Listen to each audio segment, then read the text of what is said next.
So my first book was written in the 1970s when I was teaching people, and they said, why don't you write a book? We'd like to have this so we can continue to study it. And so I went, oh, wow. Again, it was sort of a backtracking for me. How do I teach people to learn something that's very natural? But I went, okay, this is where people are at. This is what they can understand and how to help them tap into the ability. You can't just say, there it is. Right. Go for it. No. You need to you need to guide them back into remembering.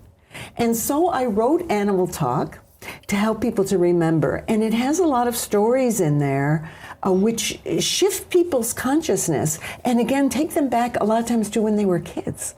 So besides the steps and that they can follow on how it works and how they can actually practice it with their own animal friends and with wild animals, there are stories in my book, Animal Talk, that show you how animals are intelligent, how they listen, and that when you communicate to them, they change. They shift right before your eyes. And you've noticed that yourself, how animals change just by being receptive to them. They know that you understand. And then when you acknowledge whatever it is they're trying to say, just like I had that interaction with the wasps and with many domesticated animals, they respond, and they respond very favorably. And they shift and they change. So Animal Talk can give you a perspective, a remembrance, and then how to develop it. So you sit down, you learn the steps, you learn how to be present, get your energy calmer so that you can listen, and then you start to get the animal's feelings and sensations, and you learn what it is. So I call telepathy, and in my book, Animal Talk, I call it extended senses. So you take your physical senses and it's a bit more, it's like fine-tuned. They do these studies where they map the brain when people are doing this kind of work, and they show that it's another vibration. It's another area of the brain lights up. And they show that it's a different kind of energy, just like we can't see radio waves or microwaves. Right. Okay, they're or there. Wind. Yeah. They're there, but we can't see them. The same with telepathy. It's a finer tune. So when you're tuning into the animal, you can get their images, so the visual. You can get images from them, kind of like a movie or little photos.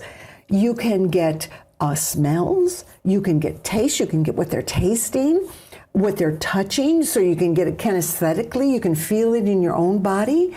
And you can get what they're thinking. You get thoughts, which you translate into words. So when I'm listening to an animal, I'm translating it into human words. The animal isn't necessarily saying human words, although some animals pick up human words, but they aren't necessarily, but I instantly translate because that's what I do as a human. Okay, and I'm good at translating it as close as possible to the concept they're giving me, what they really want to say. And so that's how it comes across. So we get their intentions. Sometimes people will be doing these exercises that they get from Animal Talk or in a course, and they'll go, oh, yeah, I have done this. I've gotten the horse's intention. That's why I ran out to the barn. I knew there was something wrong. And the horse is giving you that telepathically, is telegraphing, putting out their intention. Help, I need help. I'm caught here. And they go out and the horse is caught, and they got it. They got it. So then they start to recover, and some people become very good at it very fast. And other people have to keep practicing, get beyond, because there's a lot of doubts. There's a lot of stuff that has been put on top of people. No, you can't do this. No, you're not intuitive. Animal Talk is the starter one. It's my basic classic book that people have used pretty much, I think every animal communicator, now there are hundreds of them all over the world, they're all using these principles. And then I wrote When Animals Speak. And When Animals Speak goes much deeper. So it goes into not only communicating with animals, but also when we were talking about communicating with the trees and the forces of nature and nature spirits. And it also goes into issues, problems we have with the animals, how to solve them, how to solve behavior problems, and also facing the issues of life and death. All of us have to face that our animal friends are going to get old and die, or get sick and die. And it's there. So When Animals Speak goes into depth on what animal communication is about. How deep can it take us? How deep are the animals? And so it takes us on a lot of journeys in a much greater depth. So I recommend to people to start with Animal Talk, go to When Animals Speak, and then you get the richness. Some people still tell me,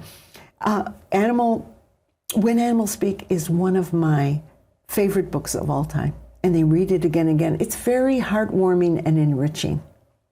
So it takes you on another level of the journey. If you want to go deeper, When Animals Speak. And then I have Animals in Spirit, which this is the one that people go to when their animals are dying, and when their animals, they want to communicate with their animals beyond death. And so Animals in Spirit particularly focuses on that. And I'll tell you, people need a lot of help around this, because death is not something that is an acceptable topic to talk about in a lot of our society.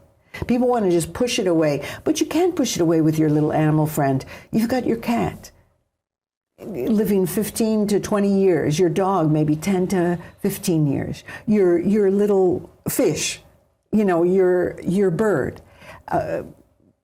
They're going to live, you're going to see them die. Yeah. And so it brings up a lot for people. It brings up a lot of emotions, a lot of suppressed emotions. And people get really scared. They get really guilty. They feel, I didn't do enough for them. Or they just want to push it away and get rid of the animal. They just can't deal with it. And so Animals in Spirit will take you into how the animals deal with death. What do they think about dying? How can you help them best? And then how can you communicate to them when they have gone beyond this earth? Because then people realize, I'm not separate. I'm not closed off. That's an even bigger close off for people than being closed off in this physical realm. And I'm not closed off. We're always together. And your animal friends can communicate with you. And it's so beautiful. And so it has a lot of messages from animals of what they have said to their people.